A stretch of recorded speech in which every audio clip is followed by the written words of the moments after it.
নমস্কার বন্ধুরা, দেখেন আমাদের যেখানে মান কচু ছিল ওখানে দুটো দস্তা কচু গাছ আছে।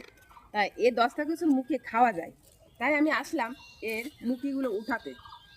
একদিন আমার শ্বশুর মশাই এই দস্তা কচুর মুখি নিয়ে আসছেন, আমি তখন চিনিই না। আমি বলছি, বাবু এগুলো কি? বলতেছেন কচুর মুখি। আমি বলছি, গাল চুলকাবে না তো?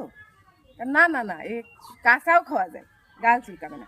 সেখান থেকে আমি বুঝলাম এই দস্তা কচুর মুখি এত সুস্বাদু, বা গালও চুলকায় না। দেখা যাক এতে কতগুলো মুখি আছে।